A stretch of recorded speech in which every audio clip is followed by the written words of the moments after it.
Muito bom dia, muito boa tarde, muito boa noite. Não sei a hora que você vai ler, ouvir ou escutar a respeito do texto que estou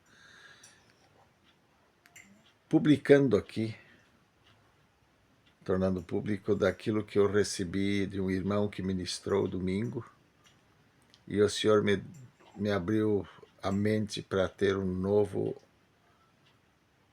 me trouxe uma luz mais acurada sobre o assunto que tem gerado polêmicas em muitos lugares, chamado dízimos e ofertas. E o que eu quero dizer é que, o que eu vou dizer, aliás, é que o Senhor me ministrou muito, me deu clareza sobre muitas coisas. E isso fez com que eu agora tomasse posição e estivesse fazendo isso que eu estou fazendo esse vídeo aqui. Primeiro, é muito claro nas Sagradas Escrituras, tanto no Velho Testamento quanto no Novo Testamento, sobre a questão de ofertar e dizimar. Ainda que alguns tenham especulações e gerado até conflitos entre pessoas, dizendo que o dízimo é uma coisa ultrapassada e é só do Velho Testamento. Não existe nenhuma passagem na Bíblia em que Jesus tivesse dito assim, não preciso mais dizimar. No Novo Testamento, Jesus nunca falou tal coisa.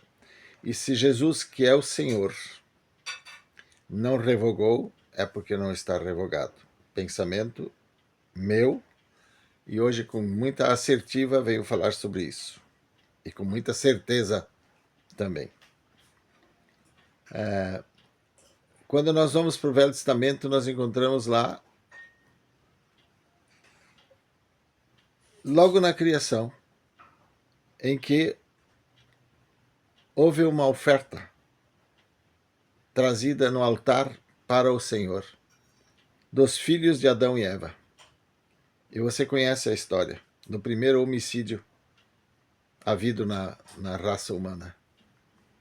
E lá estavam então Adão e Eva com seus filhos, e um era que gostava de animais, caçador, e não vou chegar a dizer, mas posso até dar uma pensada sobre, quem sabe, já estava começando a criar animais, não sei, não tenho clareza sobre o assunto. E outro vivia mais de hortaliças e frutas e assim por diante, que já tinha tudo, o Senhor tinha dado tudo. E aí quando foram para a oferta, eles ofertaram. Um trouxe das caças, escolheu uma caça muito bonita e chegou e trouxe e colocou sobre o altar para oferecer ao Senhor. E outro trouxe hortaliças e frutas. E a Bíblia diz que a primeira do Abel foi bem aceita por Deus. E a de Caim não. Vamos falar uma coisa aqui que eu nunca tinha pensado e me surgiu através do estudo que o irmão trouxe na igreja. Aliás, não foi nem um estudo, foram só 10 minutos em que ele conscientizou a igreja sobre essa necessidade. Os irmãos todos terem consciência disso. E aí, o Senhor ministrou no meu coração algumas coisas que ele disse que foram muito boas e outras que ele trouxe para mim na hora, como uma revelação para mim, que eu quero compartilhar. Veja só, a oferta não aceita é aquela que é feita de má vontade. Caim. Ou para não parecer que eu não estou dando nada, eu vou lá e dou qualquer coisa. E Deus não quer isso. Deus quer que eu escolha o melhor que eu tenho para dar para Ele. Eu já tinha entendimento, e vou dizer isso aqui agora também, que quando eu dou uma coisa para o Senhor, que é sobra minha, o Senhor não quer. Como oferta. Não quer. O Senhor quer que eu ofereça alguma coisa que vá me fazer falta no outro dia, quem sabe. Entre aspas, fazer falta, porque o Senhor é o provedor e Ele vai prover de outra forma para que isso não me faça falta. Porque Ele viu meu coração que estava oferecendo o melhor para o Senhor. Sem pensar, amanhã eu tenho um boleto para pagar. Não é, na época não tinha boleto, não, mas hoje tem. Eu não vou ofertar porque senão como é que eu vou pagar a prestação do meu carro? E eu não pago igual porque o dinheiro vai ir por outro lugar. Então amanhã teria que me fazer falta. E quando eu dou para o Senhor, e eu tenho algumas experiências nessa área, nesse sentido, e eu ofereço para o Senhor e digo, Senhor, está aqui. Eu amanhã estou numa necessidade de pagar, aliás, o Senhor sabe. E entrego para Ele com prazer, com alegria, Ele... E aí Paulo diz lá que aquilo que eu semear com alegria, eu vou receber. Eu vou ter colheita daquilo. Ele diz que eu vou receber colheita daquilo que eu der com alegria, não com dor no coração. E ele diz que eu vou receber da maneira, do tamanho da minha fé de ofertar. O pouco vai colher pouco, o muito vai colher muito. Voltemos lá para o Abel e Caim. É Abel, né? Fugiu aqui, quase o nome. Aí voltemos lá para eles. E aí o Abel trouxe e escolheu uma gostosura. Um assado ele fez para o Senhor. Ofereceu lá um assado, a carne sobre o altar. E aqui aquilo que o Senhor estava ministrando para mim de uma forma bem particular. Preste atenção. Houve derramamento de sangue. Foi uma vida derramada sobre o altar, que a Bíblia diz que a vida está no sangue. Amém? Quando eu ofereço uma coisa que me custe um pouco da minha vida, gera bênção. E por isso o Senhor olhou e disse, ei, houve um derramar de sangue. Foi oferecida uma vida. E ele agradou-se daquilo. E subiu ao Senhor como oferta em cheiro suave. E a que foi como o resto não foi aceita por Deus. E isso gerou uma outra coisa. Oferta mal feita gera outra coisa. A primeira gerou vida. Vida que foi oferecida trouxe vida. A segunda gerou morte, que ele chegou e matou o irmão. O que nós estamos gerando com o nosso ofertar ao Senhor? Eu tenho visto com tristeza, e são mais de 50 anos já de pregação do Evangelho, ministrando. Com muita tristeza eu vejo pessoas dizendo, vou dar uma oferta e vão lá no altar. Eu vou dizer aqui uma frase, essa é minha, e o Senhor sabe do meu coração. Com a maior cara de pau e dão R$2 para o Senhor. Creio que não se compra nem um pirulito com esses R$2. E é para ser uma oferta no altar do Senhor. Pare de fazer essas coisas, por favor. Oferta mal feita, que não me custe nada. Davi disse, como é que eu vou sacrificar, vou oferecer alguma coisa ao Senhor e que não me custe nada? E ele pegou e sacrificou bois, vacas, que eram de seu uso para lavrar terra. E ele disse, tem que me custar alguma coisa, senão não tem valor. Está entendendo, amado? Isso aqui vai muito longe. E eu vou fazer em 2 etapas, provavelmente. Mas eu vou dar uma pincelada no todo. Porque se eu perder o fio da meada aqui, depois Bom, enfim.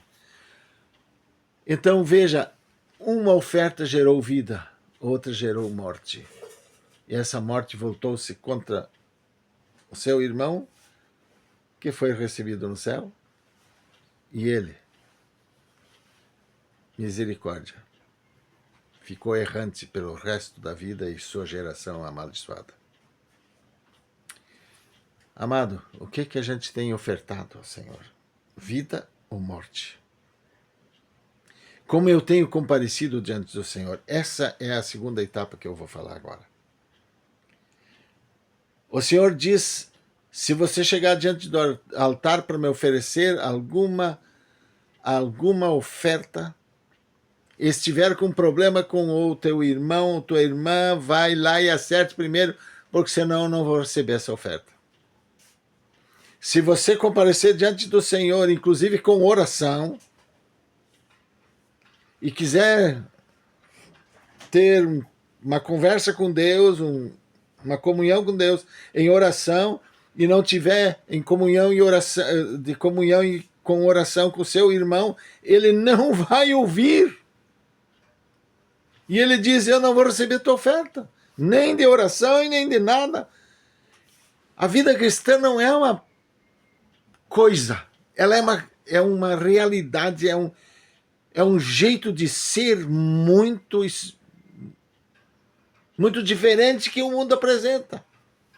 Eu estou medindo as palavras aqui para não ofender ninguém.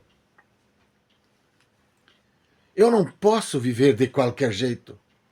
Eu não posso brincar de ser filho de Deus. Eu não posso brincar de oferecer culto a Deus. Eu não posso brincar de oferecer uma oferta a Deus. Eu tenho que ser justo, honesto. Uma confissão minha. Eu não tenho sido assim todas as vezes. Mas Deus me levou a trazer essa palavra que exortou primeiro a mim para que exorte a quem ouvi-la. Agradecendo o irmão que fez. Irmão, eu não vou dizer o nome que eu já lhe falei pessoalmente, ou quer dizer, no particular. Mas foi muito valioso. Então não adianta eu chegar diante do Senhor de mãos até cheias, mas cheias também de um problema. Que o problema vai estar na frente. A Bíblia diz que as orações de vocês eu não ouço porque tem um pecado que separa a oração de mim. O profeta escreveu e falou para o povo de Israel e fala para nós hoje. E aí vamos chegar agora nos dízimos lá no Novo Testamento. Era uma coisa natural, normal. E aqui eu quero falar uma coisa que o Senhor exortou a minha vida. Se eu disse para o Senhor, tudo aqui é seu. Tudo que eu tenho que não é meu, eu sou só um mordomo. O Senhor me dá isso aqui, me deu para que eu administrasse e vivesse bem disso. É verdade, me deu. Bênção dele. Se eu faço as contas, eu não teria como ter isso aqui. Porque quem faz as contas sabe quanto é difícil ter 1, 2, 3 apartamentos. Mas eu quero dizer para você, ele abençoou e me deu. Então ele é dono, mas ele diz assim, eu sou dono, você é meu mordomo e eu te dou 90%, mais 10% é meu. Ei, entenda isso. Isso é cultura bíblica, é cultura judaico-cristã. O cristão... Olha o que Jesus disse, ele me trouxe agora aqui o Espírito Santo. Jesus disse o seguinte, vocês estão vendo, os escribas e fariseus dão dízimos, inclusive está Mateus 23, 23, dízimos dos temperos, da hortelã, do endro, etc, etc. Vocês têm que fazer aquilo, mas também têm que exercitar-se no amor, na piedade e tudo mais. Agora presta atenção. Ele disse, olha, eles são fundamentalistas e legalistas. Mas ele diz uma coisa muito séria. Mas se a vossa... Eu salvei vocês pelo meu sangue e comprei vocês. Se a vossa justiça não exceder a dos escribas e fariseus, o que vocês querem vir me abordar? Ei, isso é duro e sério. Posso falar mal daquele irmão que é sincero, na vírgula, no dízimo, e dizer, isso aí não salva ninguém. Não salva, mas deixa de prejudicar a vida. Mas aí bom, não vou falar, mas o ladrão não entra no céu, etc. Isso é outra história, isso é uma coisa que Deus vai julgar, não sou eu. Eu não devo julgar. Aliás, irmão que está ouvindo ou vai ouvir isso aqui, não julgue o outro se você é fiel no dízimo e outro não é. E Deus não permite que eu julgue, nem você. Nós não podemos julgar as pessoas. Nós temos que falar, exortar, ensinar e tanta outra coisa. Isso são dois assuntos que eu estou trazendo hoje aqui. Então, amados, se a nossa justiça não excede, o que tem? E Jesus não revogou o dízimo. Ele pede que a gente seja melhor ainda que aqueles legalistas do Velho Testamento. Melhores. E exige, manda, isso é um mandamento novo, vos dou um novo mandamento. Que vos ameis uns aos outros como eu amei vocês. Ame o outro como tu te ama. Se você quer ganhar 10 mil por mês, queira que o outro também ganhe. E diga assim, que ele ganhe 12. Isso é ser melhor que o escriba e o fariseu. Santo Deus. Pensa sobre o que Deus está falando. Falou comigo. Estou há 3 dias praticamente, não, 2 dias, pensando sobre isso. Já falei para minha esposa, já ministrei isso aqui, não do jeito que estou ministrando aqui, mas praticamente assim, com minha esposa aqui. E hoje falei para uma pessoa, que é uma filha minha, e ela disse, fala para mim agora. Eu disse, não, eu vou gravar. Está tudo no meu coração para eu falar. E agora eu vou finalizar dizendo, ou perguntando, como é a minha e a sua vida perante Deus?